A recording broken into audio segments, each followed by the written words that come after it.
Ada sebagian ulama mungkin yang menjelaskan bahwasanya tatkala orang itu sakit, maka hendaklah dia lebih membesarkan rasa harap dia kepada Allah Azza wa Jalla. Namun tatkala dia sedang sehat, hendaklah dia lebih membesarkan rasa takut kepada Allah Azza wa Jalla. Yang jelas, dua-duanya harus senantiasa ada di diri seorang hamba. Barakallahu fikum. Nah, silahkan kita akan membaca ayat-ayat di dalam Al-Quranul Karim yang menjelaskan tentang memadukan antara rasa takut dan berharap, dan beberapa hadis yang berkaitan dengan hal ini. Tafadhal. Barakallahu fikum. A'udzubillahi minasyaitonirrajim. Bismillahirrahmanirrahim. Afa'aminu makrallahi fala ya'manu makrallahi illal qaumul khasirun. Maka apakah mereka merasa aman dari azab Allah yang tidak terduga-duga? Tiada yang merasa aman dan azab Allah kecuali orang-orang yang merugi. Barakallahu fikum. Naam jamaah. Kita mendengar, melihat peristiwa-peristiwa yang tidak pernah diprediksi itu terjadi. Bencana-bencana. Pesawat yang semuanya tatkala naik itu sudah punya rencana tatkala landing. Semua tatkala boarding sudah memiliki rencana tatkala dia sampai di tempat tujuan. Tapi subhanallah, ternyata pesawat itu tidak pernah landing. Dan pihak keluarga yang menanti di bandara tidak pernah melihat jasadnya keluarga. Banyak peristiwa seperti itu. Yang kita benar-benar harus sadar bahwa disebutkan di sini, "Fala ya'manu makrallah illa al-qaumul khasirun." Tidak ada yang merasa aman dari siksaan Allah selain orang-orang yang rugi. Jadi tatkala seorang berbuat dosa kemudian merasa aman dari azab Allah Azza wa Jal, lalu dia mulai menunda untuk berbuat kebaikan. Subhanallah. Tatkala malam tiba, kita nggak pernah tahu apakah fajar akan kita rasakan. Berapa banyak anak-anak muda yang tertawa, terbahak-bahak, bersenda gurau, tahu-tahu besoknya mati. Berapa banyak anak-anak yang diharapkan oleh orang tuanya panjang umurnya. Bahkan orang tua sudah merajut cita-cita untuk tuh anak, tapi ternyata anak itu tidak pernah tumbuh besar. Mati. Maka ingat, jangan merasa aman dari azab Allah Subhanahu wa taala. Tidak sedikit orang yang keluar dari rumahnya dengan kondisi tegak, tapi masuk rumahnya berbaring. Peristiwa-peristiwa yang dianggap oleh orang peristiwa alam, mereka lupa bahwa ada Rabbul Alamin. Maka kita perlu takut sama Allah SWT. Nah, di ayat selanjutnya, di surat Yusuf, ayat 87. A'udzu billahi minasyaitonir rajim. Ya bani yazhabu fatahassasu min Yusuf wa akhihi wa la tayasu min rauhillah. Innahu la yayasu min rauhillahi illa al-qaumul kafirun. Wahai anak-anakku, pergilah kamu, carilah berita tentang Yusuf dan saudaranya, dan jangan kamu berputus asa dari rahmat Allah. Sesungguhnya yang berputus asa dari rahmat Allah hanyalah orang-orang yang kafir. Barakallahu fikum. Bayangkan puluhan tahun Nabi Yusuf terpisahkan dari orang tuanya. dari saudara-saudaranya.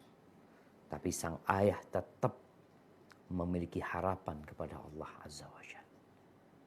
Dan dia mengajarkan kepada anak-anaknya, jangan berputus asa dari rahmat Allah. Jangan berburuk sangka sama Allah Azza wa Jalla. Kenapa? Yang berputus asa dari rahmat Allah itu hanya orang-orang kafir. Dia nggak kenal sama Allah Azza wa Jalla. Dia nggak tahu bahwa rahmat Allah meliputin segala sesuatu. Sehingga kita tatkala beribadah, takut dan berharap. Sebanyak apapun dosa yang dilakukan hamba, tetap berharap. Jangan putus asa. Mohon ampun sama Allah SWT. Tapi jangan lupa, azab Allah itu pedih. Barakallahu fikum. Nah, dilanjutkan.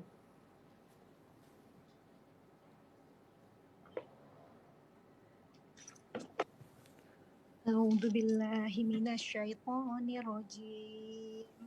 Yauma yabat yauma tabyaddu wujuhu wa taswaddu wujuh. Fa ammal ladzina aswaddat wujuhuhum akafartum ba'da imanikum fadzuqul adzaba bima kuntum takfurun.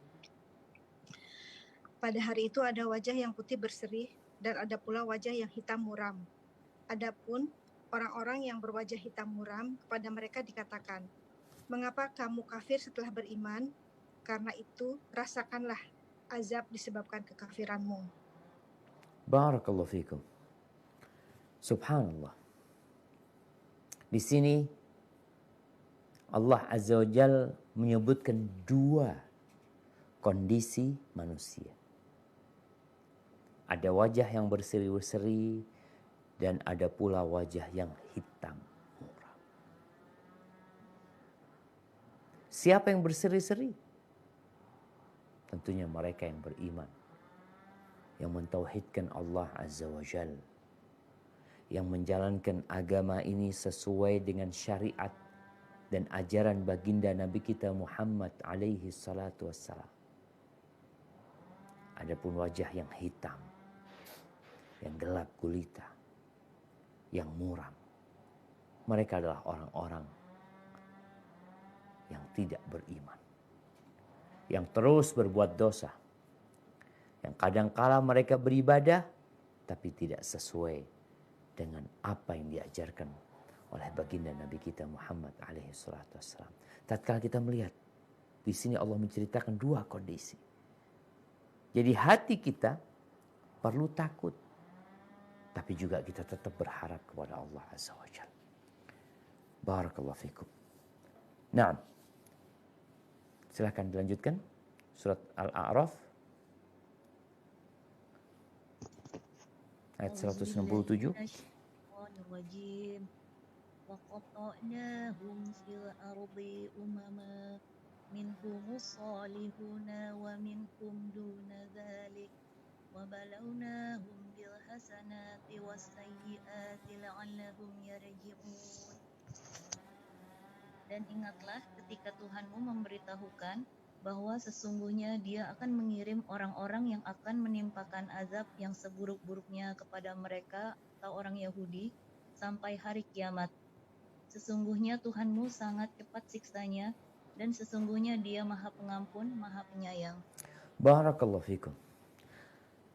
Kita lihat ketika Allah Azza wa Jalla memberikan ancaman seperti di surat Al-A'raf ayat 167. Maka Allah memulai dengan menceritakan, menjelaskan tentang cepatnya siksanya, tentang dahsyatnya siksaan Allah Azza wa Jalla. Allah mengatakan inna rabbaka la sari'ul iqab. Allah itu cepat siksanya. Mungkin seorang hamba belum beranjak dari tempat duduknya datang tuh siksa Allah. Wa innahu laghafurur rahim. Tapi sesungguhnya Dia itu Maha Pengampun dan Maha Pengasih. Sehingga dengan penyebutan dua sifat Allah Azza wa Jal dan namanya, maka hamba itu jadi takut tapi dia tetap berharap kepada Allah Azza wa Jal. Ahibati fillah. Coba dibuka firman Allah Subhanahu wa taala di surat Al-Maidah ayat 98 99. Surat Al-Maidah ayat 98 99. Nah,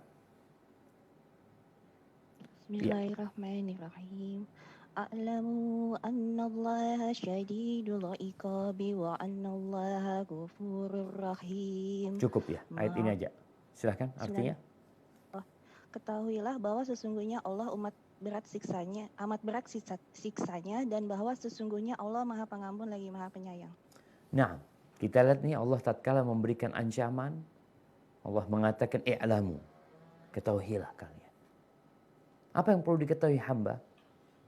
Annallaha syadidul iqab.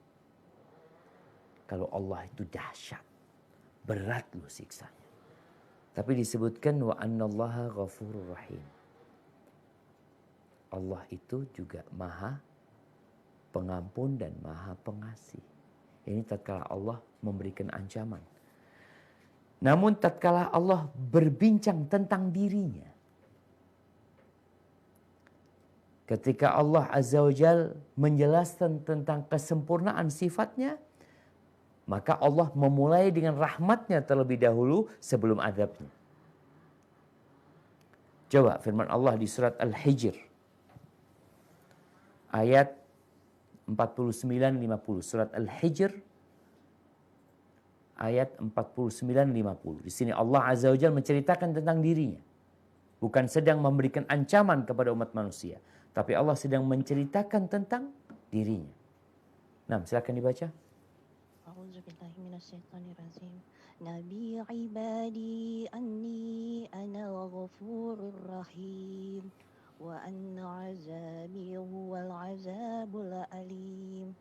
Kabarkanlah kepada hamba-hambaku bahwa sesungguhnya akulah yang Maha Pengampun lagi Maha Penyayang, dan bahwa sesungguhnya azabku adalah azab yang sangat pedih. Barakallahu fiik. Nih, ketika Allah menjelaskan tentang dirinya, maka dia memulai dengan rahmatnya.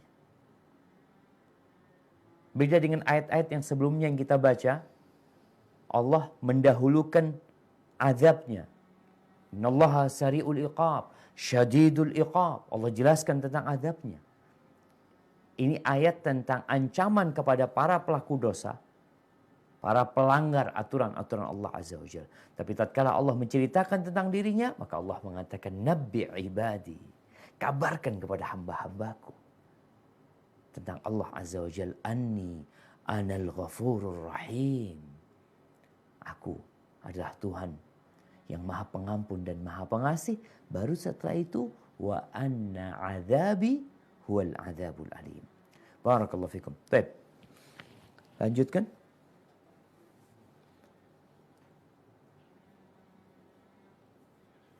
Quran surat Al-Infitar ayat 13-14. A'udzubillahi minasyaitonir rajim. Innal abrara lafi na'im wa innal fujjara lafi jahim. Artinya, sesungguhnya orang-orang yang berbakti benar-benar berada dalam surga yang penuh kenikmatan. Dan sesungguhnya orang-orang yang durhaka benar-benar berada dalam neraka. Subhanallah. Allah menyebutkan, dan sejatinya banyak sekali ya. Kalau kita membaca Al-Quranul Karim, Allah itu menggabungkan antara orang-orang yang mendapatkan nikmat dan orang-orang yang mendapatkan azab. Setelah Allah menceritakan tentang surga, Allah menceritakan tentang neraka. Kadang-kala neraka terus surga. Dan ini yang akan sering kita dapati di dalam Al-Quranul Karim, sehingga memotivasi hamba untuk selalu berada di antara dua sifat tersebut. Takut, berharap. Harap, tapi tetap takut sama Allah SWT. Disebutkan bahwasanya orang-orang yang baik tuh, orang-orang yang berbakti, ya tentunya dia berada dalam kenikmatan. Sebaliknya, wa innal fujar lafi jahim. Orang-orang yang durhaka berada di neraka. Jadi ini akan memotivasi orang untuk terus berbuat baik, tapi juga akan menjadi penghalang orang-orang dari berbuat kemaksiatan. Barakallahu fikum. Baik, lanjutkan. A'udzu billahi minasyaitonir rajim. Fa'amma man thaqulat mawazinuh fahuwa fi 'ishatin radiyah. Wa amma man khaffat mawazinuh fa ummuhu hawiyah.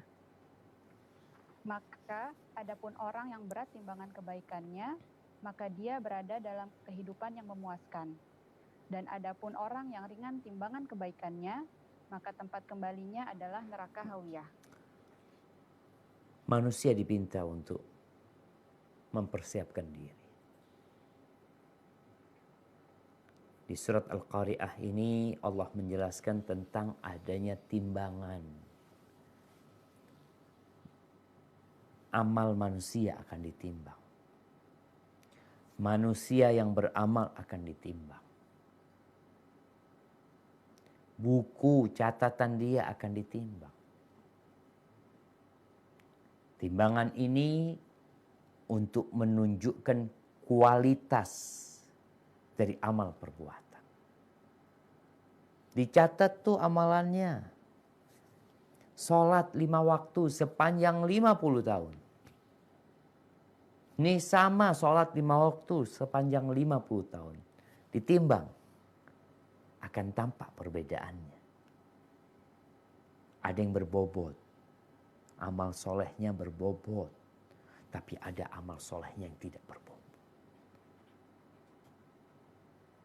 Bahkan ada dosanya sama dosanya. Tapi yang satu lebih berat. Yang satu jadi ringan. Maka Allah mengingatkan di sini. Supaya hamba itu berharap timbangannya berat kebaikannya. Timbangan buruknya ringan. Yang timbangan baiknya itu berat. Fahuwa fi 'ishatir radiyah. Dia akan berada dalam kehidupan yang memuaskan, yang menyenangkan. Apapun yang diamalkan hamba akan ditimbang. Iya. Walaupun sebesar semut, walaupun sebesar biji sawi, Allah akan datangkan. Wa nadha'ul mawazinal qista liyaumil qiyamah fala tudlamu nafsun syai'an. Wa in kana mithqala habbatin min khardalin ataina biha wa kafa bina hasibin. Orang tuh kalau tahu amalan dia, walaupun kecil, akan dia dapatkan pahalanya. Begitu pula dosa, walaupun kecil, dia akan mendapatkan balasan darinya. Maka dia akan takut tatkala berbuat dosa, dan dia akan berharap tatkala beramal kebajikan. Walaupun kecil, tetap berharap. Nabi SAW mengatakan, La tahqiranna minal ma'rufi syai'an. Kalian itu jangan meremehkan perbuatan baik sekecil apapun. Tetap berharap. Sampai kata Nabi SAW, Ittaqun nar walau bisyiqqi tamrah. Selamatkan diri kalian dari api neraka walaupun dengan setengah butir kurma. Bukan satu butir kurma. Setengah. Subhanallah.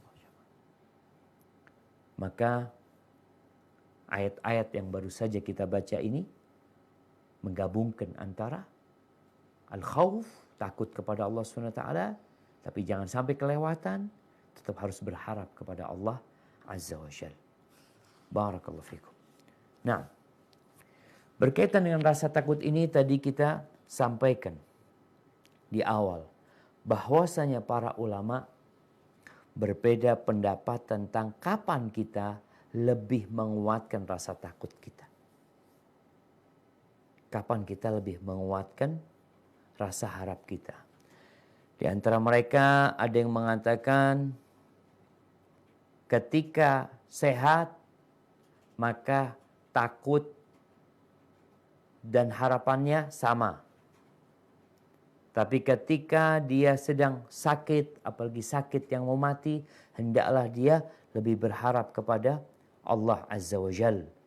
Ada yang mengatakan sama aja, harus seimbang. Ada lagi yang mengatakan tatkala engkau beramal soleh maka kuatkan harapanmu kepada Allah. Tapi tatkala engkau berbuat dosa, engkau lebih kuatkan rasa takutmu kepada Allah Azza wa Jal. Nah, kita akan membaca beberapa hadis yang berkaitan dengan memadukan antara al-khauf dan roja. Nah, silahkan. Bismillahirrahmanirrahim. Hadis nomor 443. Wa an Abi Hurairah radhiyallahu anhu anna Rasulullah sallallahu alaihi wasallam qala law ya'lamu mu'minu ma indallah min uqubah ma tami'a bi jannatihi ahad walau ya'lamu kafiru ma indallahi min rahmah ma qanita min jannatihi ahad. Rawahu Muslim. Dari Abu Hurairah radhiyallahu anhu bahwasanya Rasulullah Shallallahu alaihi wasallam bersabda, seandainya orang mukmin mengetahui kerasnya azab yang ada di sisi Allah, niscaya tidak seorang pun yang merasa optimis bisa masuk surganya. Dan seandainya orang kafir mengetahui luasnya rahmat yang ada di sisi Allah, niscaya tidak ada seorang pun yang merasa putus asa dari surganya. Hadis riwayat Muslim. Subhanallah. Ini hadis memadukan semua hadis-hadis yang kadang-kala membuat sebagian orang itu bingung. Ustadz, ada pertanyaan yang disampaikan. Ustadz, gimana Ustadz? Kita mendengar hadis ya. Ada seorang pelacur memberikan minum kepada seekor anjing, lalu diampuni dan masuk surga. Tapi ada seorang wanita yang mengurung seekor kucing, nggak dikasih makan, juga nggak dilepas biar bisa cari makan sendiri, itu masuk neraka. Gimana nih Ustaz? Inilah seperti yang kita bahas, yang kita baca hadis ini. Andai kata seorang mukmin mengetahui besarnya, andai kata seorang mukmin tahu yang di sisi Allah dari hukuman, dari siksa, maka akhirnya orang ini akan takut. Gimana mau masuk surga? Aku banyak dosanya. Tapi di sisi lain Nabi mengatakan alaihissalam, orang kafir nih, kalau dia tahu dengan besarnya rahmat Allah Azza wa Jal, maka dia nggak akan putus asa. Masih ada kesempatan masuk surga kalau kita bertobat kembali kepada Allah Subhanahu wa taala. Jadi akhirnya yang mukmin ketika tahu dengan besarnya azab Allah Azza wa Jal, dia jadi takut. Engkau mau masuk surga, iya, tapi perbaiki dirimu. Mungkin kita pernah mendengar ustadz yang menyampaikan Nabi Adam alaihissalam itu gara-gara satu dosa keluar dari surga. Gimana kita yang punya banyak dosa? Kita kan jadi takut, ya. Kita perlu takut. Karena kita nggak tahu jemaah. Kita tuh beramal, memohon rahmat Allah Azza wa Jal, tatkala terjebak dalam dosa, cepat tinggalkan itu dosa, kembali kepada Allah Subhanahu wa taala. Jangan akhirnya tadi menjadikan hadis-hadis tentang roja, hadis-hadis tentang maafnya Allah, hadis-hadis tentang besarnya rahmat Allah, seperti cerita tentang seorang pelacur yang masuk surga, atau hadisul bitaqah tentang seorang yang dia punya kartu tulisan la ilaha illallah kemudian ditimbang dan ternyata kartu itu dapat lebih berat daripada dosa-dosa dia, daripada buku catatan keburukan dia yang banyaknya sepanjang mata memandang. Jadi tetap kita perlu takut dan berharap. Barakallahu fikum. Nah, lanjutkan. Hadis nomor 444. Bismillahirrahmanirrahim. Wa an Abi Sa'idin Khudari radhiyallahu anhu anna Rasulullah sallallahu alaihi wasallam qala idza wudi'atil janazah wahtamalaha an-nas awir rijalu ala a'naqihim fa in kanat salihatan qalat qaddimuni wa in kanat ghayra salihat qalat ya wailaha aina tazhabuna biha yasma'u sawtaha kullu syai'in illa al-insan walau sami'ahu sa'iq. Dari Abu Sa'id Al-Khudri radhiyallahu anhu bahwasannya Rasulullah Shallallahu alaihi wasallam bersabda, jika seorang jenazah telah diletakkan di keranda dan telah dibawa oleh orang-orang atau beberapa orang di atas bahu mereka, jika jenazah itu baik maka dia akan mengatakan, cepat antarkan aku. Tapi jika jenazah itu tidak baik, maka dia akan mengatakan, aduh celaka, hendak kalian bawa kemana aku ini? Segala sesuatu mendengar suaranya, kecuali manusia. Seandainya mereka mendengarnya, pasti mereka akan pingsan. Hadis riwayat Bukhari. Barakallahu fikum. Nah, di dalam bahasa Arab itu ada kata al-janazah, ada al-jinazah. Al-janazah itu untuk mayitnya dan al-jinazah itu untuk kerandanya, disebut al-jinazah. Nabi SAW menjelaskan ketika jenazah itu diletakkan, kemudian diangkat, ditaruh di pundaknya para lelaki, karena perempuan memang tidak ikut mengantarkan jenazah. Kalau jenazah itu orang soleh, orang baik, apa yang akan terjadi? Jenazah itu minta disegerakan. Qaddimuni, cepatkan aku. Makanya kita diperintahkan kalau mengantarkan jenazah itu untuk cepat. Sampai di masa Nabi SAW, para sahabat itu kalau mengantarkan jenazah sampai sandalnya putus-putus atau ketinggalan, keinjak. Mereka bersegera. Bukan pelan-pelan. Segerakan dia. Itu kalau orang soleh. Nih babnya bab roja. Ya Allah enak banget ya. Makanya kalau ada orang meninggal dunia, segerakan. Gak perlu ditunda-tunda. Kadang-kala nungguin anaknya. Nungguin fulan. Untuk apa ditunggu? Untuk jenazahnya atau untuk orang itu? Kalau manfaatnya untuk jenazah silahkan. Tapi kalau manfaatnya buat orang itu ya jangan. Jenazah ini urusannya udah di alam yang berbeda. Segerakan dia. Tapi kalau dia bukan orang soleh, maka yang akan terjadi ternyata jenazah itu berbicara mengatakan, ya wailaha, mau dibawa kemana ini? Mau dibawa kemana? Ini teriakan, jeritan sebelum dia di dalam kuburnya disiksa, dipukul oleh malaikat Mungkar dan Nakir. Ini teriakan yang lainnya. Dia sudah teriak.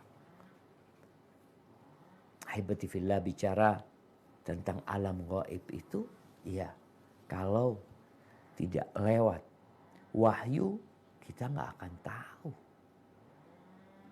Oh ada pengalaman orang mati suri ini itu.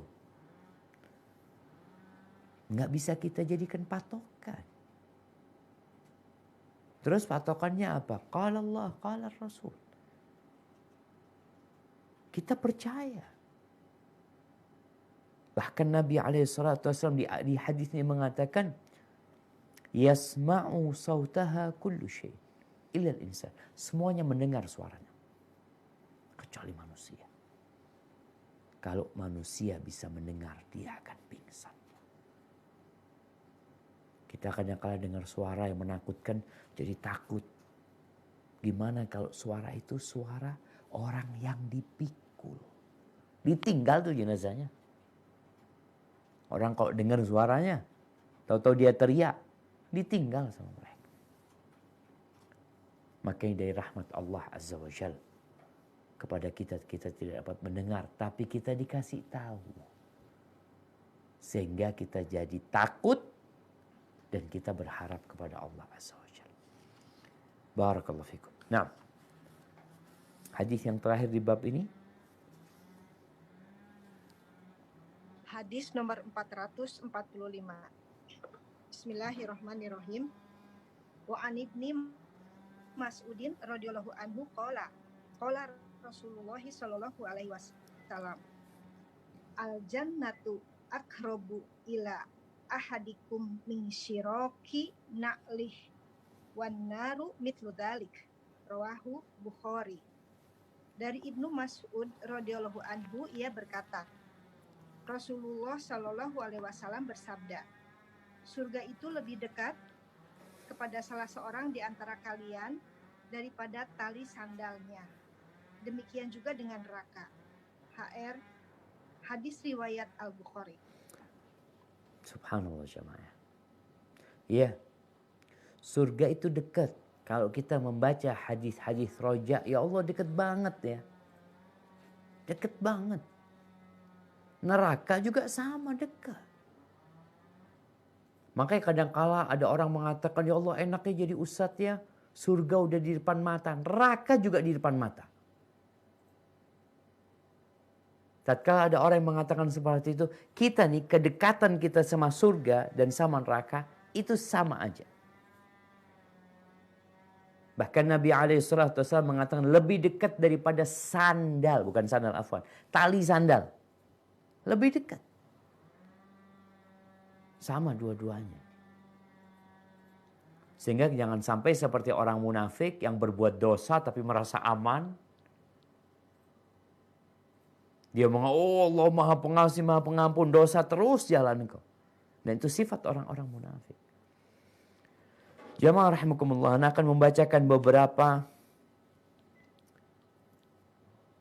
perwujudan atau praktek ulama salaf ya. Bagaimana mereka menggabungkan antara khauf dan roja ini. Diriwayatkan dari Haram bin Hayyan rahimahullahu ta'ala bahwa dia biasa keluar di malam hari. Di beberapa malam dia keluar dan dia berteriak. Ya, zaman dulu sama zaman sekarang berbeda. Zaman dulu itu hening sekali. Ketika belum ada mesin-mesin ya. Belum ada lampu-lampu. Dia berteriak mengatakan, Ajibtu minal jannah. Kaifa yanamu talibuha. Wa ajibtu minan nar. Kaifa nama haribuha. Aku tuh heran dari surga. Gimana orang-orang yang berburu surga kok bisa tidur? Aku heran. Gimana mereka tidur? Surga yang begitu indahnya lalu mencarinya dengan tidur-tiduran. Dan aku juga heran sama neraka. Gimana orang-orang yang takut dari neraka. Yang dia mengatakan aku akan melarikan diri dari neraka. Menyelamatkan diri dari neraka. Tapi dia juga tidur. Katanya mencari surga. Tapi kok tidur. Katanya takut dari api neraka. Tapi kok tiduran. Allahu Akbar. Kemudian beliau membaca firman Allah di surat Al-A'raf ayat 97. Sebelum tadi yang kita baca. Al-A'raf ayat 98. Afa amina ahlul qura an ya'tiyahum ba'suna bayatan wahum naimun. Apakah penduduk negeri itu merasa aman dari azab Allah yang datang di malam hari dalam kondisi mereka tidur? Ya. Ada satu kampung hilang. Malam hari hilang kampung. Keesokan harinya orang-orang lihat kemana kampung sebelah. Longsor habis. Muhammad ibn Wasi', seorang tabi'in rahimahullahu ta'ala, ketika dia mau mati, dia mengatakan, ya ikhwata, tadruna aina yudhabu bi? Wahai saudara-saudaraku, ini lagi sekarat, dia mau mati. Dia mengatakan kepada saudara-saudaranya, wahai saudara-saudara, apakah kalian tahu aku ini akan dibawa kemana kira-kira? Wallahi ilan nar. Demi Allah, aku ini akan dibawa ke neraka. Au ya'fullah, atau Allah memaafkan aku. Subhanallah, Muhammad bin Wasi' ini orang yang ahli ibadah.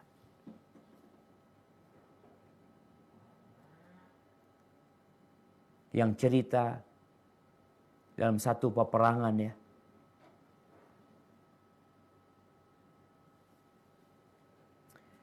komandannya itu tanya, mana Muhammad bin Wasi', kata dia. Mana Muhammad bin Wasi'? Dicarikan sama orang-orang. Ada Muhammad bin Wasi' di sebelah sana, kata dia. Dia sedang dengan tombaknya dan komat kamit menunjuk ke langit minta sama Allah SWT. Apa kata komandannya? Jari telunjuknya Muhammad bin Wasi' ini lebih aku cintai daripada 1000 pemuda dengan pedang yang tajam. Dia nih ketika mati dia mengatakan, kemana kira-kira aku dibawa? Kata dia, ilan nar, wallahi ilan nar. Demi Allah aku ini akan dibawa ke neraka. Atau Allah maafkan aku. Jadi orang semakin kenal sama Allah, semakin takut sama Allah SWT. Tapi dia tetap menggabungkan dua hal, rasa takut dia, tapi dia berharap. Atau Allah memaafkan aku. Atau sampai Allah memaafkan aku, baru aku masuk surga. Tidak bersandar kepada amalannya, tidak mengatakan aku punya banyak amal soleh, aku rajin sholat, aku rajin zakat. Dia mengatakan, aku dibawa ke neraka sampai Allah maafkan aku. Terus gimana kayak kita-kita nih? Yang kadang-kala merasa surga sudah di depan dia. Iya, surga udah di depan dia, neraka juga sama di depan dia. Mu'tamir bin Sulaiman. Dia berkata, qala li abi indal maut. Kata Mu'tamir bin Sulaiman, bapakku Sulaiman, tatkala dia mau mati, dia mengatakan kepadaku, ya Mu'tamir, hadithni birrukhas, la'alli alqallah ta'ala wa ana uhsinu dhanna bihi. Wahai Mu'tamir, coba sampaikan kepada aku hadis-hadis tentang rukhsah, tentang dispensasi-dispensasi, tentang kemurahan-kemurahan, agar aku menghadap Allah dalam kondisi berbaik sangka kepada Allah Subhanahu wa taala. Artinya kondisi Mu'tamir bin Sulaiman dalam kondisi takut sama Allah. Dia takut sama Allah. Sehingga dia minta kepada anaknya supaya disampaikan hadis-hadis roja, sehingga rasa harap itu tumbuh di diri dia dan dia berbaik sangka kepada Allah SWT. Jadi untuk menggabungkan dua hal itu, sang ayah meminta kepada anaknya untuk disampaikan hadis-hadis tentang harapan kepada Allah SWT. Abdullah Asy-Syami, dia berkata, ista'dzantu ala Tawus bin Kaisan. Nih, hendak berjumpa dengan tabi'in, muridnya Abdullah bin Abbas radhiyallahu anhu. Namanya Tawus bin Kaisan. Aku mau tanya tentang satu permasalahan. Tahu-tahu aku lagi izin nih, mau masuk rumah lagi izin. Tahu-tahu ada yang keluar. Orang yang sudah tua. Tua orang ini. Sepuh sudah. Katanya Abdullah Syami, aku kira dia Tawus bin Kaisan. Apa kata orang? La, aku bukan Tawus, aku anaknya.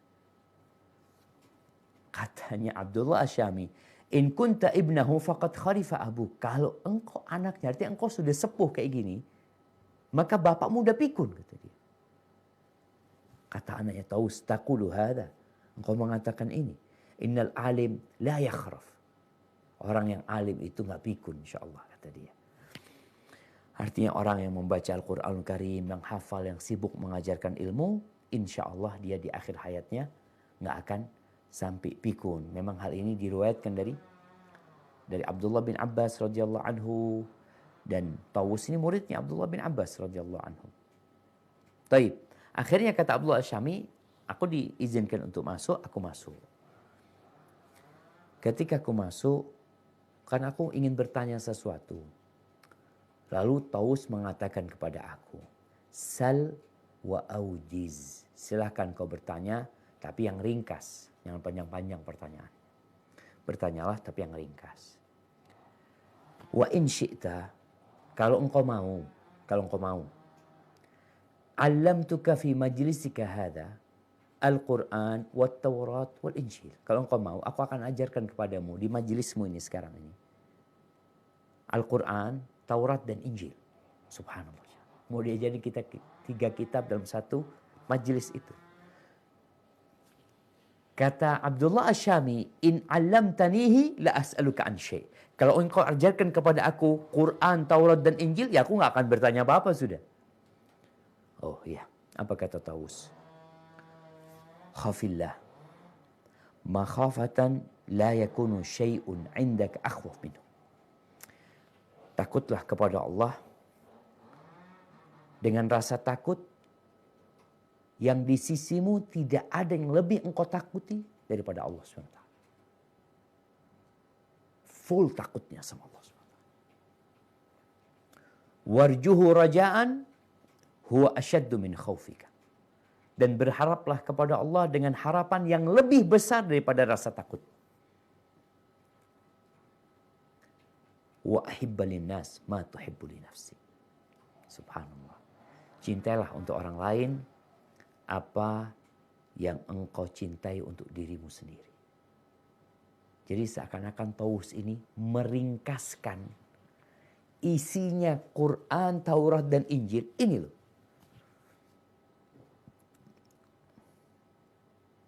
Merasa takut dan rasa harap sama Allah SWT. Beribadah kepada Allah dengan hal itu. Bermuamalah dengan manusia dengan cara apa? Bermuamalah dengan manusia dengan cara mencintai untuk orang lain yang dicintai untuk diri sendiri. Ini disebutkan dalam kitab Siyar A'lamin Nubala. Jadi kira-kira itulah ringkasan dalam pengabdian hamba kepada Allah Azza wa Jal yang disebutkan dalam Al-Quran, disebutkan dalam Taurat, dan disebutkan dalam Injil. Wallahu a'lam bishawab. Kemudian Al-Fudail ibn Iyad rahimahullahu ta'ala, dia mengatakan al-khawf afdal min ar-raja ma dama ar-rajulu sahihan. Rasa takut itu lebih afdal daripada rasa harap tatkala orang itu sehat. Fa idza nazala bihil maut farraja'u afdal. Tapi tatkala kematian datang, maka harapan itu lebih mulia.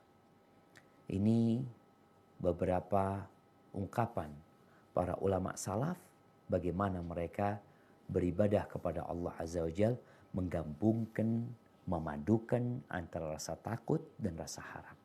Barakallahu fikum. Mungkin itu yang bisa kita kaji pada kesempatan kali ini. Insya Allah kita lanjutkan pada pekan yang akan datang dalam pembahasan tentang keutamaan menangis. Barakallahu fikum. Baik, kita masuk ke sesi tanya jawab. Tafadhal. Baik, barakallahu Ustaz. Alhamdulillah sudah banyak pertanyaan yang masuk. Ana bacakan pertama dari Muskat, ada titipan pertanyaan. Sebenarnya pertanyaan ini dari 2 minggu yang lalu Ustaz, cuman minta dititipkan, tetapi Ana sendiri kurang paham. Mungkin Ustaz bisa lebih memahami pertanyaannya. Begini pertanyaannya Ustaz, ada satu kerabat yang telah mengikuti ajaran spiritual setelah berbicara, akhirnya kita berdiskusi bahwa kami membahas surat Al-Qaf ayat 16, beliau meyakini ajaran manunggaling kaula Gusti. Beliau memberikan pemahaman bahwa semua agama adalah ujungnya satu, yaitu kasih sayang. Kami membahas surat Luqman ayat 12, beliau meyakini bahwa cara bersyukur itu adalah berbuat baik, tidak meyakini orang lain dan beramal. Dan menurut beliau, sholat adalah salah satu ritual ibadah saja dalam bersyukur. Yang dimaksud adalah jika kita sudah berbuat baik, tidak meyakini orang lain, itu sudah termasuk ibadah. Yang jadi pertanyaannya, bagaimana tanggapan Ustadz terkait dengan pemahaman seperti hal tersebut di atas? Lalu bagaimana caranya juga memberikan pemahaman yang baik tentang Islam kepada kerabat? Lalu pertanyaan yang ketiga, bagaimana kita harus bersikap secara Islam mengenai organisasi tersebut yang menurut beliau sudah diakui di secara negara. Demikian Ustaz pertanyaannya. Nah, barakallahu fiik. Ya jemaah. Jadi memang ada kelompok yang mengatakan atau berkeyakinan semua agama itu sama. Baik, yang perlu kita fahamkan kepada orang yang mengatakan ini, sampaikan kepada dia. Dia percaya nggak sama Nabi Muhammad SAW? Ini menjadi pertanyaan penting buat dia. Dia percaya nggak sama Nabi Muhammad SAW? Kalau nggak percaya, udah kafir, selesai sudah. Kalau percaya, tinggal kita lihat. Bagaimana dakwah Nabi Muhammad SAW. Nabi itu berdakwah, ngajak kepada apa? Selama 23 tahun. Nabi mengajak orang-orang musyrikin untuk mentauhidkan Allah Azza wa Jalla. Di kota Madinah, beliau bertemu dengan orang-orang Yahudi, diajak untuk masuk Islam. Bukan diajak untuk berbuat baik. Baca Al-Quranul Karim. Bagaimana beliau mengajak orang-orang ahlul kitab. Qul ya ahlal kitab ta'alau ila kalimatin sawa'in bainana an la na'budu illallah. Ini yang pertama. Katakan kepada ahlul kitab, kemari kalian. Kepada satu kalimat yang menjadi kalimat persatuan kita. Ini kalau bicara semua agama sama, kembali. Kita panggil semua orang Yahudi, Nasrani, mau Buddha, Wahindu, ya kemari semuanya. Kepada satu kata yang kita setujui. Apa? An la na'budu illallah. Yaitu kita tidak boleh beribadah kecuali kepada Allah. Kita tidak boleh berbuat syirik. Artinya disinilah dakwah Nabi SAW mengajak orang-orang itu. Jadi ketika ada orang berpikir semua agama sama, tinggal lihat dia agamanya apa. Kalau dia mengaku Islam, nggak seperti itu Islam. Kalau memang dia bukan agama Islam, ya sudah kita dakwain untuk masuk Islam dia ini. Makanya tanyakan apakah dia percaya kepada Nabi SAW. Kenapa Nabi SAW umpamanya kirim surat kepada Raja Persia, kirim surat kepada Raja Romawi, kirim surat kepada Raja Yaman, kirim surat kepada Raja Mesir. Semuanya diajak masuk Islam. Apa itu Islam? Oh Islam, ya yang penting orang Islam itu, ada lagi memahami Islam itu yang penting berserah diri kepada Allah SWT. Engkau percaya nggak sama Nabi SAW? Nabi SAW mengatakan bunyal Islamu ala khamsin. Islam itu dibangun di atas 5 pondasi. Syahadatain, salat, zakat, puasa, haji. Ini Islam. Berbuat baik, nah. Kalau kita bicara berbuat baik, selalu kita berbuat baik sama orang lain. Tapi agama Islam ini menyuruh umat manusia untuk memperbaiki hubungan dengan Sang Pencipta dan dengan manusia. Apa dikatakan baik orang yang menyembah batu? Apa dikatakan baik? Batu dia sembah, dikasih sesajen. Ini kezaliman sebenarnya. Maka dikatakan syirik itu. Ini orang kadang-kadang berpikir baik itu udah bantu orang ini itu. Apa engkau nggak tahu kezaliman yang paling dahsyat itu melakukan kesyirikan, menduakan Allah Azza wa Jalla. Maka memang cara kita mendakwai orang tersebut yang pertama tadi memastikan apakah dia beriman kepada Allah dan Rasulnya apa tidak. Kalau tidak, ya pantas dia mengatakan itu. Kalau iya, ya tinggal kita jelasin. Karena memang ada orang-orang liberal yang mengajak. Dan ini bukan cuma di Indonesia jamaah, di dunia. Ada sebuah kelompok yang mengajak untuk mengatakan semua agama sama. Padahal yang Nasrani nggak mau dengan hal itu. Yang Islam ini maksa. Islam ini maksa mengatakan sama agama. Yang Nasrani enggak sama. Loh, mereka mengatakan enggak sama. Karena mereka mengakui Nabi Isa sebagai Tuhan. Sedangkan kita mengatakan Nabi Isa sebagai utusan Allah Azza wa Jal. Jadi memang bingung kali kita menghadapi orang-orang Islam yang berpahaman seperti ini. Dan di dunia ini ada. Bukti lain kalau memang semua agama itu enggak sama. Tuh orang-orang Nasrani, mereka punya misionaris. Yang mengajak orang untuk pindah agama. Terus kalau agama sama, kenapa harus pindah? Ini pertanda mereka tidak mengakui bahwa semua agama sama. Ya, kita mengatakan juga nggak sama. Inna dina indallahil Islam. Agama yang diridhoi Allah itu hanya Islam. Itu mungkin cara kita memahamkan hal itu. Kemudian kepada keluarga kita, kerabat kita ya. Kita ketahui bahwasanya berdakwah itu, menyampaikan kebenaran itu perlu ilmu. Sehingga yang ingin mengajak, tolong belajar dulu.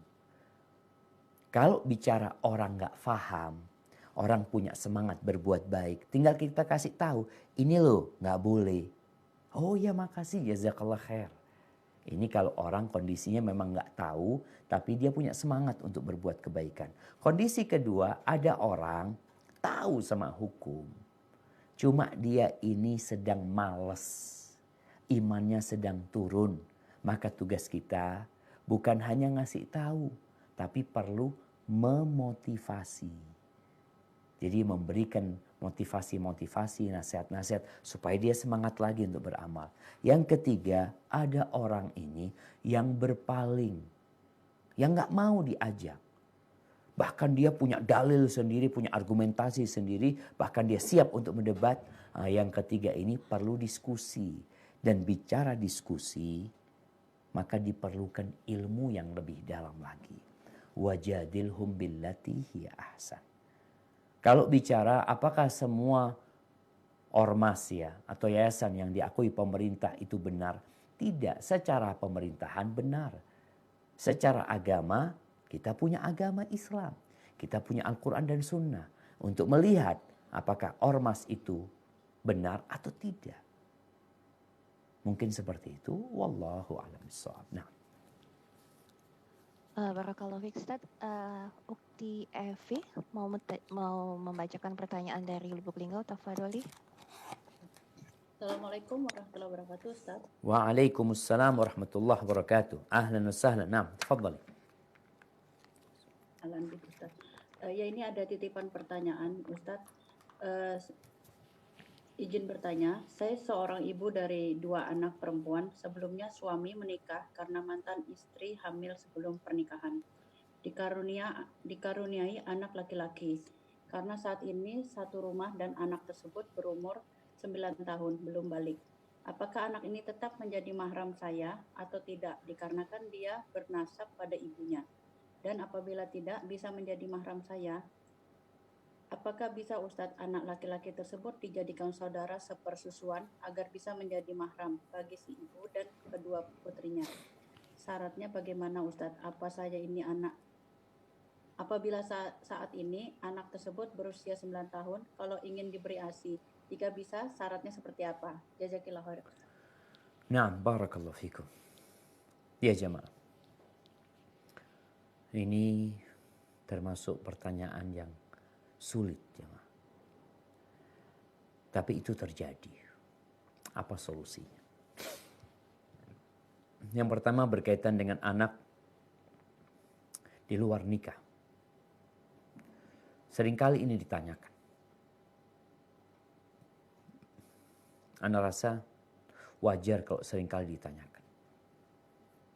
Di Jakarta saja, selama 4 tahun. Dari tahun, 4 tahun apa 3 tahun? 3 tahun kira-kira.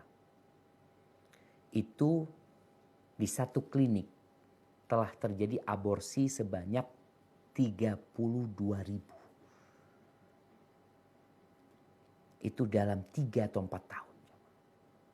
32.000. Itu hanya di Jakarta. itu kebanyakan atau bahkan hampir semuanya adalah anak-anak hasil zina yang diaborsi. Dengan alasan untuk menutupi aib ini itu mereka membunuh itu anak-anak. Inilah yang disebut dosa melahirkan dosa. Dosa melahirkan dosa. Terus gimana kalau dibiarkan anak itu sampai lahir? Nanti nasabnya kemana? Kan akan jadi aib buat keluarga. Nah, tapi tetap biarkan anak itu lahir. Terus setelah lahir, nasabnya kepada siapa? Kalau sang perempuan itu gadis yang dizinain dan tidak punya suami, maka anak itu nasabnya kepada siapa? Di sini terjadi perselisihan di antara para ulama. Jumhur ulama berpendapat anak itu dinasabkan kepada ibunya. Selesai sudah, anak ibunya itu pasti. Kalau anak bapaknya belum tentu. Bisa jadi dia berzina sama fulan. Tapi kalau ibunya jelas dia keluar dari rahim ibunya.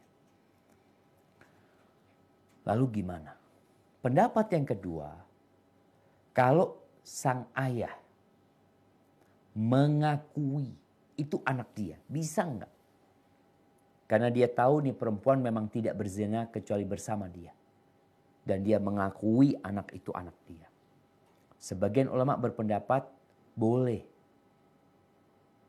Kalau orang tuanya benar-benar bertobat kepada Allah SWT sehingga anak itu dinasabkan kepada bapak. Ini pendapat Syekhul Islam Ibn Taimiyah rahimahullahu ta'ala. Dan pendapat kalau nggak salah Syekh Masyhur Hasan Salman termasuk melihat hal ini ya. Mudah-mudahan Anda nggak salah menyampaikan pendapat ini. Nanti Anda rujuk kembali. Jadi memang masalahnya ada dua pendapat. Cuma pendapat yang lebih kuat pendapat jumhur ulama. Yang lebih banyak diikuti oleh para ulama. Tapi dengan kondisi seperti sekarang ini.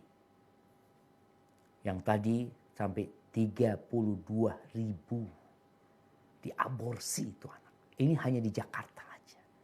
Belum yang di kota-kota lain. Na'udzubillahi minaz-zina. Ini menunjukkan memang benar-benar sudah darurat zina negeri kita ini jamaah. Semoga Allah menyelamatkan. Baik, terus gimana Ustaz? Ketika anak itu dinasabkan kepada ibunya. Apakah ada solusi agar anak itu bisa jadi mahram buat istrinya suami? Artinya buat istrinya bapaknya. Maka kalau bicara itu kembali lagi memang ada dua pendapat para ulama. Yang jelas semua sepakat kalau di bawah umur 2 tahun anak itu disusuin sebanyak 5 kali maka dia akan jadi anak susunya.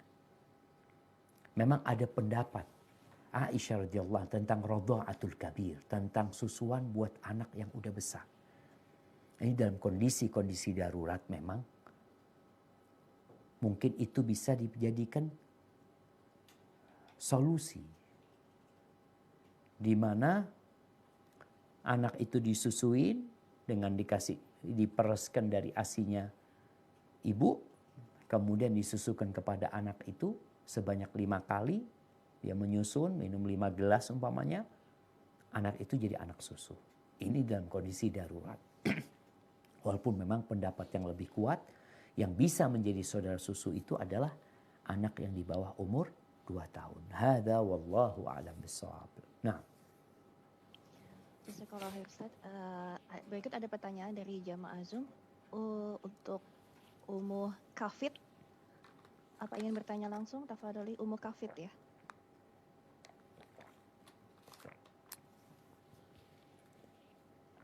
Atau Anda bacakan Ustaz, masih menyambung mengenai pertanyaan sebelumnya. Assalamualaikum warahmatullahi wabarakatuh. Ustaz, Anda izin bertanya. Apabila seorang perempuan yang dulu suka berzina sehingga mempunyai anak dan menikah dengan laki-laki yang mau menerimanya dan mereka pun pernah berzina, lalu sang perempuan bertaubat dan berusaha memperbaiki diri dengan berhijrah, beramal soleh dan berusaha istiqomah, tapi suaminya tetap bermaksiat kepada Allah dan suka menyia-nyiakan anak istrinya dan tidak segan-segan mengeluarkan kata-kata yang tidak pantas dikeluarkannya. Di sisi lain, keluarga perempuan pun menolak dan belum sepenuhnya merestui rumah tangga mereka dan berusaha menghancurkan rumah tangganya karena mengetahui dan mendengar perilaku suami yang tidak sesuai harapan keluarga si perempuan ini. Apakah dari perbuatan dan perilaku suaminya ini bisa jadi sebuah ujian Allah untuk sang istri sebagai penebus dosa-dosanya yang dulu, termasuk dosa zinanya dulu? Barakallahu fikum. Barakallahu fikum. Nah, bicara dosa zina, kita ingat dosa zina ini tidak seperti dosa-dosa kecil. Bahkan sebaliknya. Allah Azza wa Jalla mengatakan, in tajtanibu kaba'ira ma tunhauna anhu nukaffir ankum sayyi'atikum. Kalau kalian menghindari dosa-dosa besar, menghindari zina dan teman-temannya yang dosa-dosa besar, maka dosa-dosa kecil akan dihapuskan sama Allah Subhanahu wa taala. Jadi dosa-dosa kecil itu bisa dihapuskan dengan menjauhi dosa-dosa besar. Bagaimana dengan dosa-dosa besar? Dosa-dosa besar harus dengan bertaubat dengan taubatan nasuha. Allah Azza wa Jalla mengatakan, ya ayyuhalladzina amanu tubu ilallahi taubatan nasuha. Asa rabbukum an yukaffira ankum sayyi'atikum wa yudkhilakum jannatin tajri min tahtihal anhar. Taubat dengan taubatan nasuha. Yang pertama, menyesali apa yang telah dia lakukan, meninggalkan, dan ketiga, bertekad untuk tidak mengulangi. Dan tentunya memperbanyak amal soleh agar Allah Azza wa Jalla menggantikan dosa-dosa mereka dengan amal kebajikan. Baik, kalau pertanyaannya, apakah dia, kalau Anda lihat, apakah mempertahankan rumah tangga yang seperti itu harus dilakukan atau tidak? Soalnya sang penanya tidak bertanya apakah Anda harus berpisah sama suami, tapi lebih bertanya untuk mempertahankan rumah tangga itu dalam kondisi keluarganya sendiri nggak suka. Dan Anda lihat penanya ini kondisi dia itu di keluarganya dia nggak diterima, suaminya ini nggak diterima, dan di pandangan dia suaminya mensia-siakan keluarga juga. Maka kalau bicara ujian, nah bisa jadi itu azab buat antina. Tapi mempertahankan rumah tangga dengan suami yang terus berbuat dosa, yang terus berbuat maksiat, ini bukan hal yang baik. Kenapa engkau mempertahankan? Itu jadi pertanyaan. Seharusnya kalau engkau benar-benar hijrah, benar-benar bertobat kepada Allah SWT, ya membenci suami yang seperti itu. Benci. Suami nggak sholat umpamanya. Suami berbuat maksiat terus. Engkau masih suka sama suami. Engkau benci sama dia. Bentuk bencimu adalah dengan menasehati. Tatkala tidak mau dinasehati dan tidak mau berubah, maka solusinya berpisah sama suami. Ini salah satu mengungkapkan kebencian kita kepada suami yang melakukan kemaksiatan. Dan itu bisa jadi menjadi solusi untuk memperbaiki suami. Berapa banyak suami yang jadi baik ketika istrinya gugat cerai. Ya udah bang, kita kayaknya nggak bisa kita lanjutkan. Kita beda visi dan misi. Nah, ketika sang istri berani dan dia serius karena Allah Azza wa Jal menuntut cerai sama suaminya, bukan karena kesenangan dia. Ada perempuan yang gugat cerai masalah ekonomi. Ini gugat cerai masalah agama. Maka Allah akan berikan kepadamu ganti yang lebih baik.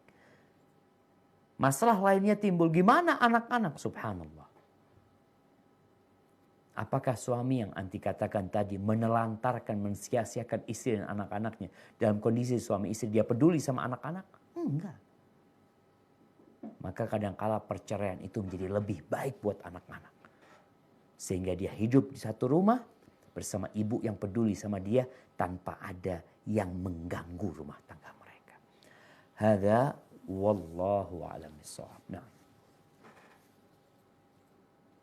Jazakallah khair, barakallahu fiik. Ada satu pertanyaan dari akhwat kecil kita, sepertinya perlu diapresiasi karena sedang semangat-semangatnya.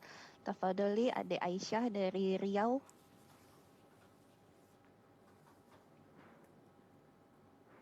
Aisyah. Assalamualaikum. Waalaikumsalam warahmatullahi wabarakatuh. Ahlan wa sahlan Aisyah. Gimana kabarnya? Alhamdulillah baik. Alhamdulillah, barakallahu fiik. Mau tanya apa Aisyah? Aisyah ingin bertanya, ini titipan dari Umi. Aisyah yang baca. Siap. Pertanyaannya Ustadz, apakah orang yang tidak mengucapkan syahadat di saat ajalnya mendapatkan azab kubur, dan apakah gugur pahala baiknya di saat orang tersebut dalam keadaan hidup apabila tidak mengucapkan syahadat tersebut, sementara orang tersebut dalam keadaan kadang sadar dan kadang tidak sadar di saat orang tersebut sakit. Jazakallahu khair Ustaz. Masya Allah, barakallahu fiik. Ya, pertanyaan yang indah dari Aisyah. Hafizakillah ya. Berkaitan dengan hadis Nabi SAW tentang man kana akhiru kalamihi la ilaha illallah dakhala al-jannah. Barang siapa yang akhir ucapannya dalam kehidupan ini la ilaha illallah, dia akan masuk surga. Terus gimana Ustaz? Ada orang yang mati tidak mengucapkan itu. Gimana? Apakah tadi dikatakan amalannya gugur atau dia akan diazab oleh Allah Subhanahu wa taala? Jadi ucapan la ilaha illallah tatkala ajal menjemput itu salah satu tanda husnul khatimah. Ingat, itu salah satu tanda husnul khatimah. Terus gimana ketika orang tidak mengucapkan la ilaha? Kalau dia orang soleh, kalau dia orang baik, kadang-kala ada orang mati mendadak. Mati mendadak. Dia belum sempat ada yang mentalkin dia. Tapi kondisi dia itu gimana tatkala mati? Ada orang mati lagi baca kitab agama. Ada orang mati lagi baca Al-Quranul Karim. Ada orang mati lagi berangkat kajian. Ada orang mati di medan jihad. Ditebas lehernya, gak sempat mengatakan la ilaha illallah. Ada orang mati lagi berangkat haji. Jadi itu menjadi tanda-tanda husnul khotimah ketika dia mati dalam kondisi soleh, orang baik. Walaupun dia tatkala meninggal dunia tidak mengucapkan la ilaha illallah. Salah satu tanda husnul khotimah mengatakan la ilaha illallah. Tapi ada orang yang baik, yang soleh, mati dalam kondisi beramal soleh atau perjalanan dalam melakukan amal soleh, maka itu insya Allah juga tanda husnul khatimah buat dia karena dia meninggal dalam kondisi baik. Aisyah radhiyallahu taala anha meriwayatkan hadis Nabi SAW ditanya tentang mati mendadak. Gimana orang mati mendadak? Maka kata Nabi SAW, rahatun lil mu'min. Itu tempat istirahat mukmin, nggak pernah sempat sakit atau mati. Kalau orang beriman, orang baik mati mendadak tanpa sakit-sakitan, itu adalah tempat istirahat buat dia. Tapi buat orang yang fajir, orang yang banyak dosanya, maka itu jadi azab buat dia karena dia belum sempat tobat udah mati gitu loh. Jadi intinya itu apakah dia mati dalam kondisi baik, telah bertobat kepada Allah Azza wa Jalla, kalau benar insya Allah dia husnul khatimah, walaupun tidak sempat mengatakan la ilaha illallah. Hadza wallahu a'lam bissawab. Barakallahu fiik Ustaz. Tafadhali Lubuk Linggau kalau Masih ada pertanyaan? Assalamualaikum Ustadz. Waalaikumsalam warahmatullahi wabarakatuh. Ahlan wa sahlan. Naam, tafadhali. Afwan Ustadz, tadi itu kan tadi titipan pertanyaan untuk dari teman saya Ustadz, yang tadi menyusui yang apakah kalau di atas 2 tahun, karena tadi kan anaknya berumur 9 tahun Ustadz, apakah masih bisa diberikan air susu sebanyak 5 gelas itu agar dia bisa menjadi mahram dari teman saya dan juga kedua anaknya, dikarenakan anak tersebut tinggal bersama teman saya dan juga kedua anaknya Ustadz. Afwan Ustadz, tadi kurang jelas Ustadz. Nah. Assalamualaikum warahmatullahi wabarakatuh. Waalaikumsalam warahmatullahi wabarakatuh. Iya, tadi Ana memberikan 2 opsi sebenarnya. Makanya Ana minta kepada penanya nanti untuk mengkaji lagi ya. Dikaji tentang yang pertama, opsi pertama, ketika sang ayah itu mengakui itu anaknya. Kan tadi disebutkan ada 2 pendapat ulama. Yang satu mengatakan nggak bisa dinasabkan kepada bapaknya, kepada bapak biologisnya nggak bisa. Yang satu mengatakan bisa, tatkala dia mengakui dan perempuan itu memang tidak berzina kecuali sama dia. Tatkala ini yang dipilih, maka otomatis anak itu nggak perlu disusuin lagi. Karena itu sudah anaknya bapaknya dan itu mahram untuk sang ibu kan. Ini pendapat yang pertama tadi atau opsi yang pertama. Opsi yang kedua juga ini berkaitan dengan masalah menyusuin ketika lewat umur 2 tahun. Ada 2 pendapat ulama juga. Aisyah berpendapat bahwasanya boleh menyusuin ketika besar dikasih air susu itu sehingga anak itu menjadi mahram. Dan ini juga bisa menjadi solusi tatkala darurat memang nggak ada jalan lain. Jadi dia disusui dalam kondisi sudah lewat umur 2 tahun. Tapi pendapat jumhur ulama nggak bisa sebenarnya. Karena sudah lewat 2 tahun. Jadi masalahnya ini harapan Ana penanya ini mengkaji lagi. Dibahas lagi ya mungkin nanti Ana akan bantu untuk agar sang penanya benar-benar belajar. Sehingga dia dapat mengambil keputusan yang tepat apa yang harus dia lakukan. Barakallahu fikum. Nah. Fik Barakallahu Ustaz, ada satu pertanyaan dari jamaah Zoom yang sepertinya mau dititipkan saja. Pertanyaannya, saya dekat dengan sepupu saya dari keluarga ayah. Kami pun mencari tahu untuk hubungan kami ini. Saya mengikuti kajian dan saya nanya-nanya ke Ustadz pada saat saya kajian. Ternyata boleh kalau berhubungan atau menikah dengan sepupu. Akhirnya kami berdua memberanikan diri untuk bicara ke orang tua. Orang tua saya tidak mengizinkan atau tidak merestui. Sedangkan saya terangkan itu boleh dari agama dan kami sudah cari tahu juga sebelumnya. Tapi ternyata orang tua tetap tidak mengizinkan sampai bicara sudahlah jangan bawa-bawa agama. Sedangkan saya yakin bahwa kita hidup dengan pedoman yaitu agama. Saya harus bagaimana Ustadz, bagaimana hukumnya menikah tanpa restu orang tua dengan permasalahan tersebut? Kalau saya menikah dengan tanpa restu orang tua, bagaimana siapa yang akan menjadi wali nikah saya? Jazakallah khair, semoga dipahami Ustadz. Barakallahu fikum. Nah, jemaah. Ada aja ya. Kehidupan ini penuh dengan ujian. Ada yang mengatakan tadi jangan bawa-bawa agama. Gimana nggak dibawa agama ini? Mati yang dibawa apa? Duit. KTP yang dibawa. Nggak dibawa tuh KTP. Kita kalau mati KTP, paspor ya. Apa kira-kira kalau mati orang tuanya dikasih ini paspor bapak, KTP bapak, nanti bapak kalau mau ditanya malaikat apa? Nggak ada. Yang dibawa apa? Agama yang dibawa.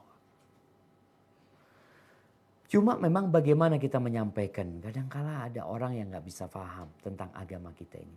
Berkaitan dengan menikah dengan sepupu. Di surat An-Nisa ayat 22-23 insya Allah. Di situ dijelaskan tentang siapa sih mahram. Siapa sih mahram.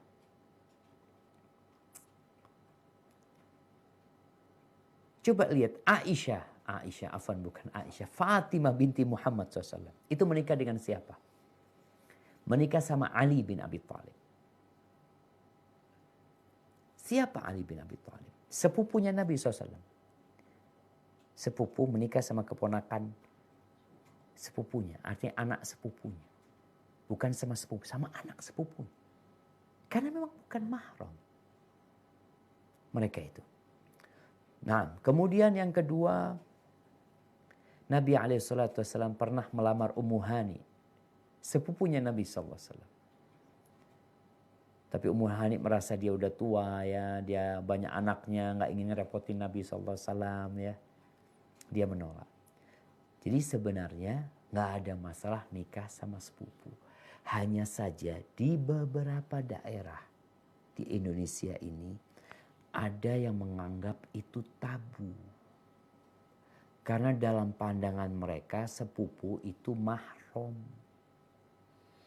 Dan ini pandangan yang salah. Tradisi, budaya itu diterima oleh agama selama tidak bertentangan dengan agama. Karena kalau sepupu dijadikan mahram maka terjadi perbuatan mengharamkan yang dihalalkan dan menghalalkan yang diharamkan.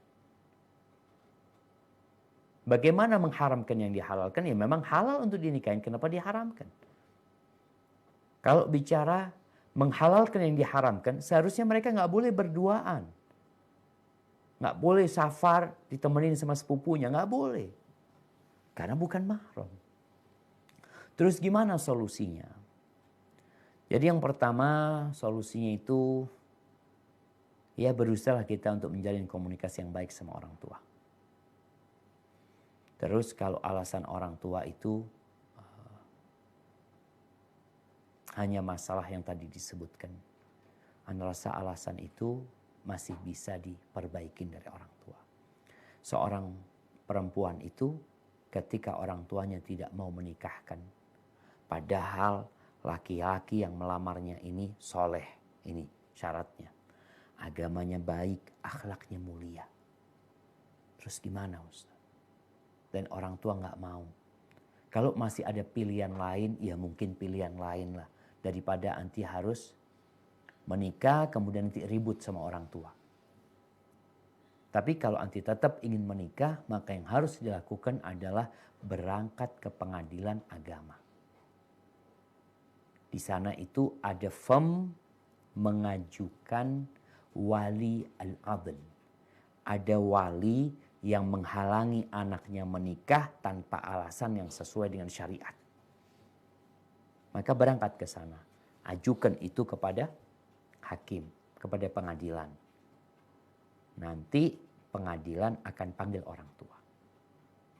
Ketika orang tua memang tidak mau datang, atau ketika datang nanti akan dimediasi, sehingga akan ketemu titik temu.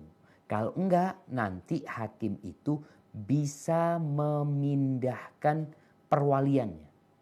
Dari bapak dikasihkan kepada yang lainnya. Turun walinya itu. Karena bapaknya tidak berhak menjadi, bukan tidak berhak menjadi wali ya, karena menghalang-halangi anaknya untuk menikah. Maka itu menjadi solusi. Hanya saja Anda sampaikan tadi, kalau bisa kita tidak ribut sama orang tua, itu akan lebih baik. Tapi kalau tetap mau menikah, maka solusinya adalah berangkat ke hakim. Ingat, bukan berangkat ke ustadz, bukan berangkat ke penghulu. Karena banyak orang-orang berangkat ke ustadz, ini wali hakim. Bukan, ustadz bukan wali hakim. Penghulu pun bukan wali hakim kecuali yang sudah diputuskan oleh yang namanya nanti KUA resmi ya, secara resmi, atau nanti ke pengadilan agama. Itu menjadi solusi. Dan Anda masih ingat Syekh Utsaimin rahimahullahu ta'ala, pernah beliau itu dia di Saudi Arabia menganjurkan kepada gadis-gadis yang sama bapaknya dihalangi menikah untuk berangkat ke pengadilan. Karena ada orang tua yang melihat anaknya ini ya sudah waktunya menikah, ada yang melamar, tapi sang orang tua tidak mau, kadang-kala alasannya nggak jelas gitu loh. Maka mereka berangkat ke hakim untuk diselesaikan masalahnya. Terus apakah itu tidak dikatakan durhaka? Enggak, jamaah.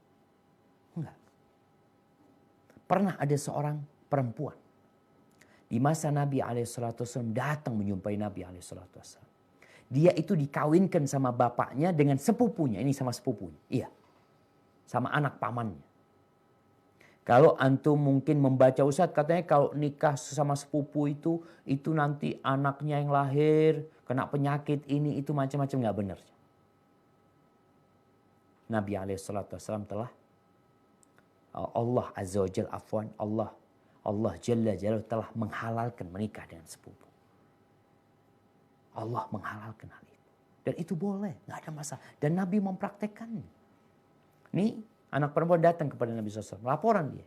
Bapakku menikahkanku tanpa keridhaanku dengan sepupuku. Akhirnya Nabi SAW memanggil orang tuanya. Mengatakan kalian jangan paksa anak kalian untuk menikah dengan orang yang dia tidak sukain. Yang dia tidak ridhain. Akhirnya setelah Nabi menjelaskan hal itu, perempuan ini mengatakan, ya Rasulullah, aku hanya ingin orang-orang laki-laki itu tahu bahwasanya kita itu juga punya hak anak perempuan. Maka aku telah menerima pernikahan yang ayahku inginkan. Subhanallah. Jadi seperti itu. Hadza wallahu a'lam bissawab. Nah. Ustaz, just barakallahu fiik, ada 3 pertanyaan dari jamaah Zoom, sepertinya saling berkaitan. Ana coba rangkum sedikit. Yang pertama dari Ukti Pramita Yulia. Assalamualaikum Ustadz, apa hukumnya menerima bantuan dari bank konvensional yang bekerja sama dengan pemerintah untuk memberikan bantuan kepada rakyat miskin? Apakah uang tersebut boleh diterima dan digunakan untuk konsumsi sehari-hari?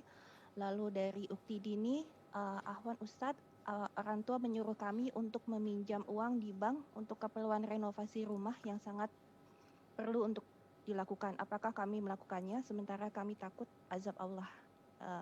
Di sisi lain kami ingin membantu orang tua.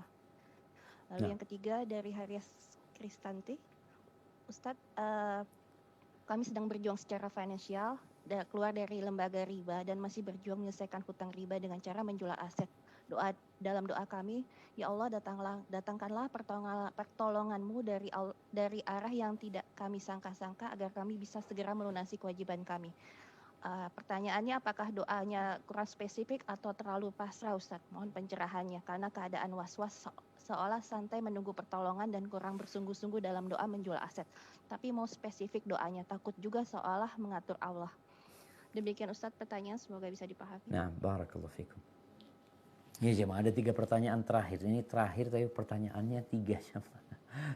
Barakallahu fikum. Yang pertama berkaitan dengan sumbangan ya yang diberikan oleh bank konvensional. Yang sebenarnya dari pemerintah bekerja sama dengan bank konvensional diberikan kepada rakyat miskin atau kepada lembaga kalau untuk fasilitas umum insya Allah aman, nggak ada masalah.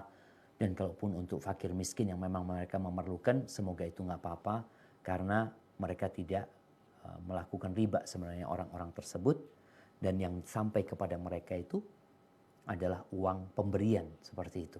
Seperti kalau kita ada bank beli sesuatu sama kita, bayar sama kita pun terima hal itu, nggak ada masalah. Itu yang berkaitan dengan pemberian dari bank konvensional tersebut. Tapi kalau kita bisa untuk memberikan pelajaran kepada mereka dengan tidak menerima, kalau memang nggak butuh ya, tapi kalau butuh diambil, nggak ada masalah insya Allah. Barakallahu fikum. Baik, pertanyaan kedua tentang orang tua yang menyuruh anaknya ambil duit dari bank konvensional. Kan urusannya sebenarnya urusan renovasi rumah. Bagaimana sekarang anak membantu orang tuanya merenovasi rumah? Jangan ngambil yang haram. Karena yang dilaknat itu, ingat yang dilaknat itu orang yang makan riba. Artinya yang punya uang kemudian meminjamkan, dia makan ribanya. Dia tuh. Kemudian orang yang pinjam uang, dia ngasih makan riba. Ini terlaknat.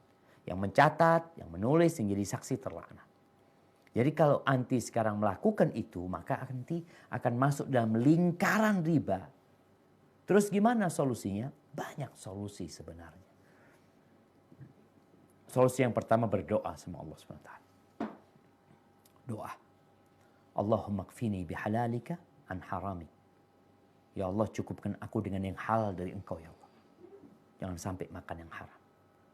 Wa bifadlika amman siwak. Dan dari karuniamu, cukupkan aku dengan karuniamu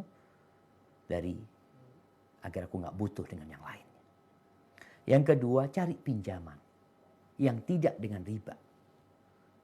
Apa yang bisa lakukan? Cari kawan ini itu. Kadang-kala banyak orang-orang itu malas minjamin karena takut kita nggak bayar. Maka usahakan ketika mau pinjam sama kawan ada jaminan kan, sampaikan ini loh jaminannya. Jaminannya ini sertifikat rumah atau sertifikat motor atau apa, ini loh jaminannya. Kita benar-benar ingin memperbaiki rumah. Jadilah orang baik. Insya Allah banyak yang akan membantu kita. Allah Azza wa Jal itu maha mengetahui dan maha melihat. Sehingga tatkala orang-orang berbuat baik, hal jazaul ihsan illal ihsan. Tidaklah balasan kebaikan kecuali kebaikan juga. Kemudian pertanyaan ketiga berkaitan dengan apa yang ketiga sampai lupa jemaah? Doa Ustaz. Doa, baik doa.